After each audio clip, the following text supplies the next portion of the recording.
مطمئنا از این سبک نمونه ها زیاده.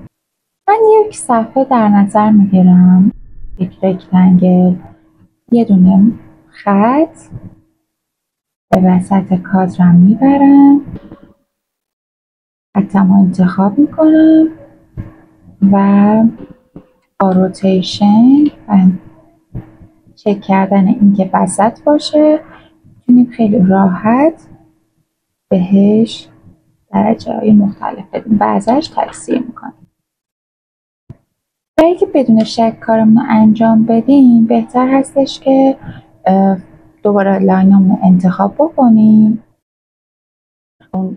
و خیلی بزرگتر از اون رکتنگلمون در نظر بگیریم و مجددا 2 تا آیتم رو با هم دیگه انتخاب میکنیم، رنگی که مد نظرمون هست رو بهش میدیم و میخوایم سلیقه یکی در میون انجام بدیم، 2 تا در میون باشه، 3 تا در میون باشه و قسمت‌های اضافی رو حذف میکنیم.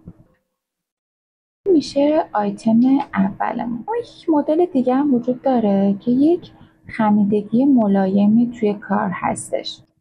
لاینمون رو میکشیم، لاین انتخاب میشه و بهش افکت میدیم. فکر میکنم 10 مناسب باشه. مجددا انتخاب و حتما باید این قسمت زده بشه. وسط، روتیشن، انتخاب، سی. دوباره مجددا آیتم هم رو انتخاب میکنیم با رنگ مد نظر خودمون، این سری بهش این رنگ رو میدم. بذارید اینو 2 تا در میون انجام بدیم.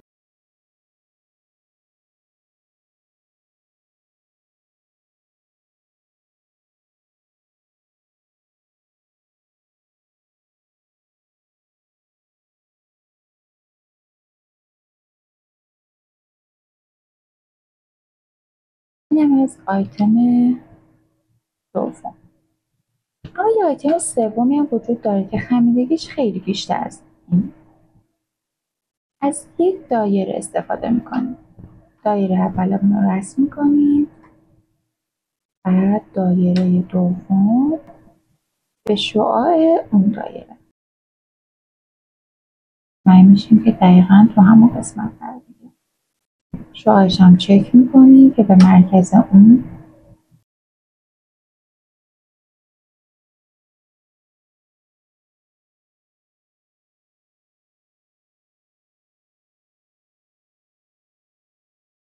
دایرکت سلکشن رو انتخاب میکنیم، این نقطه و حذفش. مجددا انتخابش میکنیم و با روتیشن و چک کردن این بخش میکنیم.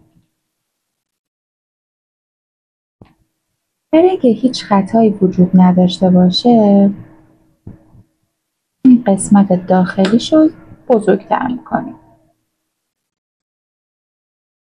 مجددا انتخاب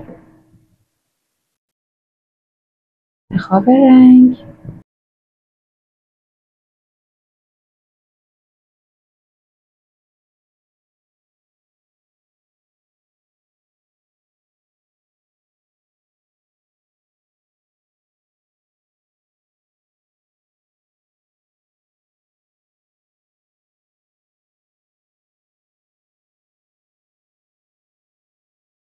اگه بخوایم دقیقا برای همچین مستطیلی این از این استفاده بکنیم میتونیم به راحتی بکشیم.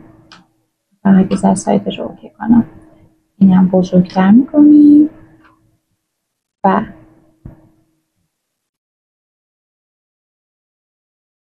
از طریق فلیپینگ ماسک شیپمون رو آماده میکنیم. الان از 3 روش ما اینو داریم.